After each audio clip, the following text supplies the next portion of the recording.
Be'ezrat Hashem, dans ce cours, on va aborder un sujet qui va peut-être surprendre beaucoup de personnes, puisqu'il faut savoir que même la manière dont on s'habille, les couleurs des vêtements ont une importance. Alors, je voudrais vous lire deux endroits qui se trouvent dans le Harizal, et un se trouve dans le Sha'ar HaKavanot, en ce qui concerne le Shabbat. Et ça a été réécrit dans un autre livre, puisque les écrits du Harizal, Rabbi Chaim Vital, plusieurs fois dans sa vie, a rassemblé tout ce qu'il avait écrit et les a remis en ordre et réécrit. Donc on a plusieurs textes à lui, où des fois les choses se répètent, mais sous une autre forme, mais c'est la même chose. Et là, dans le Sha'ar HaKavanot, il dit la chose suivante. Gam tsarich Adam livosh bigdei lavan velo shel tzvaim acherim. Il dit qu'il faut savoir que pour Shabbat, il faut s'habiller en blanc et non pas d'autres couleurs. Bien sûr, je sais que ça va tous vous surprendre, puisque dans la quasi-majorité du monde religieux, les gens sont habillés en noir le Shabbat. Sachez que c'est les conséquences de l'exil, des différents problèmes qui s'est passé à travers les générations. Mais ce n'était pas comme ça à l'origine.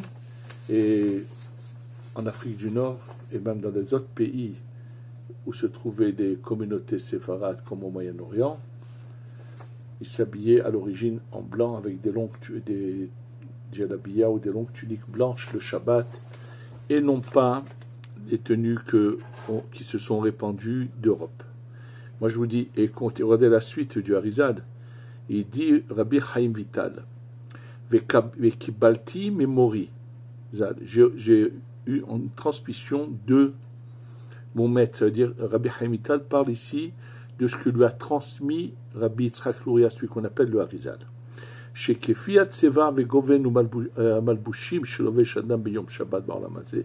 Selon la couleur et l'apparence des vêtements que l'homme se revêtit dans ce monde-là, le Shabbat, ainsi il sera revêti dans le Olam Haba après son décès, la même chose de Shabbat. Alors bien sûr, vous allez être surpris, puisque là-haut, c'est quelque chose de spirituel. Il faut que vous sachiez que ce qui se passe dans ce monde a des sources là-haut. Ça veut dire que les couleurs ont des sources spirituelles qui ont une signification. Ça veut dire que la manière dont la personne agit ici, il y a des reflets, des influences, des impacts là-haut sur ce qui va se passer au Gan Eden. C'est ça ce qu'il nous dit. Et il continue à dire qu'une fois, à l'entrée du Shabbat, il a vu la neshama d'un chacham, d'un sage qui est mort à son époque, et il le voyait en noir. Et le Harizal a parlé avec cette âme. Il lui dit pourquoi il est habillé en noir. Il lui dit parce que dans ce monde, il s'habillait en noir le Shabbat. C'est pour ça que maintenant il est puni. Et après sa mort, il est également habillé en noir le Shabbat. Bien sûr, comprendre noir et blanc, sachez que Be'ezrat Hashem, juste dans ce cours-là, je vais vous lire un peu juste après ce qui est marqué dans la Gemara au sujet des vêtements noirs. Je vais le lire dans un instant. Et après, il dit qu'il faut au moins avoir 4 vêtements blancs Shabbat, le vêtement supérieur, les vêtements. C'est-à-dire qu'en réalité, il faut avoir vraiment même les sous-vêtements, il faut être habillé en blanc. Et il raconte juste que lorsqu'il pleuvait et que le Harizal mettait une sorte de gabardine sur lui, une sorte de protection contre la pluie, ce vêtement-là n'était pas blanc parce que c'est ce qu'il avait.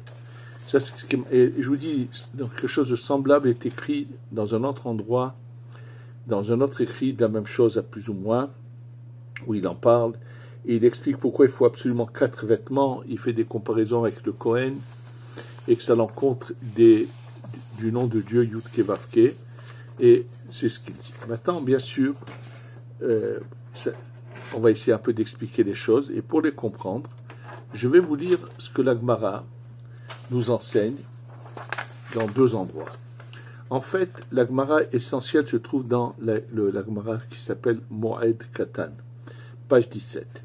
Mais ce texte de Moed Katan se trouve également dans Masechet Chagiga, où il est dit la chose suivante. Il est ramené une opinion, et je vous dis tout de suite que le Rif dit que on ne tranche pas comme cette opinion, mais c'est une opinion mentionnée dans la Gemara, et je l'emmène pour comprendre ce sujet des vêtements. Il dit comme ça, Rabbi El-Azaken dit, si une personne voit que son Yetzerara est trop fort, il risque de trébucher, et tout le monde va le savoir et le voir, ça va donc faire ce qu'on appelle Hilul Hashem, ça risque de déshonorer l'honneur de Dieu, qu'un monsieur qu'on connaît de si bien trébuche. Il dit qu'est-ce qu'il devrait faire? Il est qu'il est dans un endroit où on ne le connaît pas, et là il est marqué Veyilbash Shchorim, qui se revêtisse de vêtements noirs, que même c'est-à-dire ce qu'il a sur la tête soit en noir, et il est dit quelque chose, mais qu'il faut attention, je vais tout de suite lire ce que Rachid dit là-dessus, qu'il fasse que son cœur désire, ça veut dire qu'il trébuche, qu'il fasse la faute, mais ve'ali halel shem shamaim befaresia, mais qu'il ne fasse pas, on appelle Hilul Hashem, c'est-à-dire qu'il montre à tout le monde un mauvais exemple.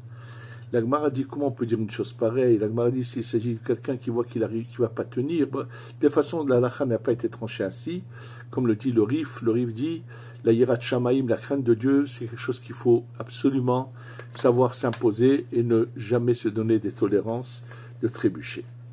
Et là, Rashi, sur Moed Katan, dit la chose suivante. Et il se pose la question, Rashi, comment on peut dire à quelqu'un qu'il aille faire ce qu'il a envie, de trébucher, de faire quelque chose qui n'est pas du tout selon les principes de la Torah. Dit Rashi, et il ramène, après qu'il a compris ce que la Gemara veut dire, il dit qu'il ramène au nom de Ravaï Gaon, que en réalité, dès l'instant où il sera habillé en noir, c'est sûr qu'il aura le cœur brisé, il n'arrivera pas à la Havera. En fait, c'était quelque chose de très discuté. Quelle était l'intention, la pensée de ce Rav dans la Gemara de cette opinion? Il y en a qui pensent que non, c'est pas vrai. Ils pensaient que tout simplement, puisqu'il voit qu'il va de toute façon trébucher, qu'il le fasse. Alors, quelle est l'importance s'il va dans un endroit où on ne le connaît pas? Quelle était l'importance de lui faire mettre des vêtements noirs? En fait, ce qu'il faut savoir, c'est la manière dont les choses sont faites. C'est-à-dire, quand quelqu'un fait une mitzvah, il ne la fait pas avec toute la joie, toute l'envie, tout le désir, avec ce qu'on appelle les mochines de Galout, avec vraiment d'une manière vraiment de joie, de plénitude, c'est pas bien. Kadosh Baruch Hu veut qu'on le serve avec notre désir, avec la plénitude, vraiment d'une manière parfaite. Sachez que à l'inverse, quelqu'un qui trébuche, que Dieu préserve, il y en a que dès qu'ils auront fait la Havera, ils auront trébuché. Juste après, ils ont du remords. Ils ont le cœur brisé. Ça compte, ça. Kadosh Baruch Hu analyse les pensées et les cœurs de chacun. À Kadosh Baruch Hu, il y a une différence énorme entre cette même action, celui qui la fera d'une manière délibérée, au plaisir total, sans penser un instant au respect d'Hachem, au respect de Dieu, sans aucun remords, sans aucun remous de conscience. Il est évident, même la même action, bien sûr qu'elle aura un impact totalement différent par rapport au jugement de Dieu. Pour ça, je vais vous raconter un fait qui s'est passé avec le Chafetz Chaim, que j'ai eu l'occasion d'entendre de la bouche de Rav Chaikin Zecher Tzadik Kadosh Vachra, qui était l'élève du Chafetz Chaim à Radin pendant 12 ans à sa yeshiva, avant d'être envoyé en France par le Chafetz Chaim, et finalement, nous savons ce qu'il a ouvert, les Yeshiva d'Aix-les-Bains. Et là, je vous ramenais un témoignage que j'ai entendu, mais qui est connu, mais que je vais vous ramener mot à mot ce que j'avais entendu. À Radin, il s'est passé la chose suivante. Quelqu'un qui étudiait à la yeshiva a une fois commis une bêtise avec une jeune fille. C'est arrivé aux oreilles du Chafetz Chaim. Et il a convoqué ce bachour. Comment tu as pu faire une chose pareille? Alors ce bachour lui dit, Kvod Harav, c'est vrai, j'ai peut-être fait une bêtise, mais je n'ai pas fait de si grave. Je n'ai pas fait immédiatement une bêtise pendant que cette jeune fille était ce qu'on appelle Nida. Donc dans cette interdiction, elle n'était pas purifiée de ses règles. Non, j'ai pris le temps, je lui ai dit de se préparer, de compter, après qu'elle ait fini son cycle, de compter les 7 jours de pureté et d'aller dans le fleuve se tremper. Et là, lorsque le Chafetz Chaim a entendu cela, il s'est tourné, il lui a dit, je te demande de sortir de ma pièce. Pourquoi? Il lui a dit, il lui a parlé en se tournant, il lui a dit, écoute bien, je pensais que tu as eu un moment d'oubli, tu as eu une faiblesse. C'est pas bien, mais ça peut arriver. Mais que tu as le temps de préparer ces choses, de préparer, de faire toute une préparation, et tu ne te reprends pas en main, c'est pas bien. Je vous rends encore un autre fait qui va plus expliquer comment les choses sont vues de Dieu, d'Hachem.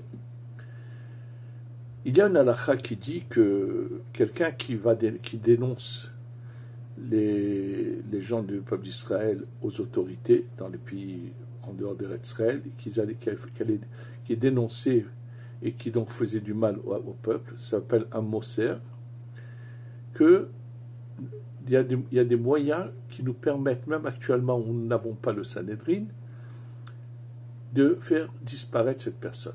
Comment?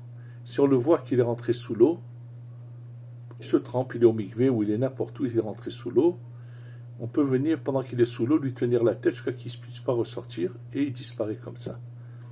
On dit, ce que j'ai entendu, mais je n'ai pas de preuve à cela, mais c'est très connu, que le Khatam Sofer aurait fait cela au mikvé dans sa ville, avec quelqu'un qui était Moser. À l'époque du Ramban, donc ça remonte à 900 ans en arrière, avant que le Ramban quitte l'Espagne et vienne en Eretz Israël. Il s'est passé un fait semblable, où il y avait quelqu'un qui était Moser. On est allé voir le Ramban et on lui a raconté, et il a dit, donc, prenez quelqu'un de fort, qui le suive, et lorsqu'il le verra nager, rentrer dans l'eau, qu'il soit derrière lui, dès qu'il le voit sous l'eau, il le maintient sous l'eau, jusqu'à qu'il meure, pour qu'il arrête de faire tout ce mal qu'il faisait aux gens. À cause de lui, des gens ont risqué la mort, étaient emprisonnés. C'était quelqu'un qui était allé auprès des autorités constamment faire des dénonciations qui pouvaient coûter très cher aux gens. Ils l'ont fait. Or, ce qui s'est passé, c'est que celui qui a maintenu ce monsieur sous l'eau, donc qui a été celui qui avait été choisi par la communauté, peu de temps après, il meurt subitement. On retourne chez le Ramban, on lui dit, Kvod Harav, tu as tranché. Lui n'a fait que ce que tu as tranché. Pourquoi est-il mort juste peu après cet événement? Il leur a dit, vous savez pourquoi? Lorsqu'il devait le faire, il devait le faire avec de la peine et de la souffrance de devoir faire ça. Or, lui, il l'a fait avec du plaisir de se venger de ce monsieur. Dès l'instant où il l'a fait avec du plaisir pour se venger de ce monsieur, c'est devenu un assassinat et Dieu l'a puni. En tous les cas, ce qu'on retient de tout cela, c'est que cette formule de la Gemara de se vertir de cette manière-là, c'est une manière de dire à la personne, et c'est le fait de ne plus être dans sa plénitude, dans son état au meilleur de lui-même, qu'il fasse, que Dieu préserve, il fait une avéra, il fait une faute, qu'au moins que ce soit avec un cœur brisé, non pas avec de toute joie ça veut dire comme si que rien ne se passait. De toute façon, je vous ai dit, comme le Rif le dit, ça c'est pas une halakha qui a été retenue, cette opinion n'est pas celle qui est retenue par la halakha, donc personne ne peut se trouver des excuses, quoi qu'il en soit.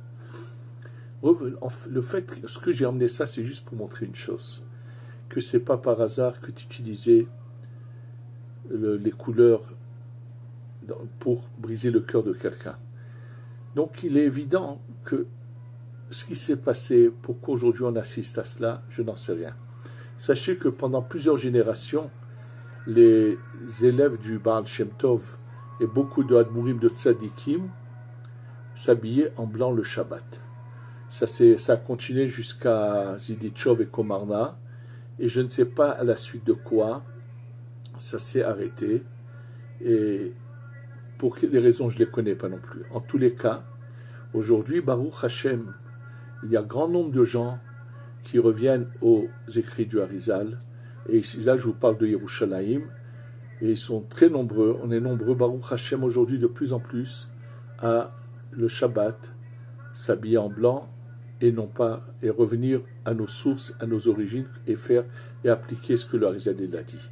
Ça a une importance, et quand on sait que ça a un impact sur ce qui se passera au Gan Eden, je peux que bénir et encourager tous ceux qui le feront. Il est évident que moi je me trouve aujourd'hui dans un quartier où il y en a beaucoup qui le font. Dans les quartiers où j'habitais avant, où il n'y avait personne, je ne pouvais pas le faire, je ne voulais pas qu'on me montre du doigt. C'est sûr, mais aujourd'hui, je pense que la meilleure chose, c'est que les gens qui sont conscients de cela, et qui, s'ils sont plusieurs à le faire en même temps, on ramènera les bonnes sources, les bonnes origines, et pour honorer le Shabbat, et qu'on soit également blanc devant Hachem, ça veut dire propre, et qu'on ait enfin la Géoula Shlema. Amen ve Amen.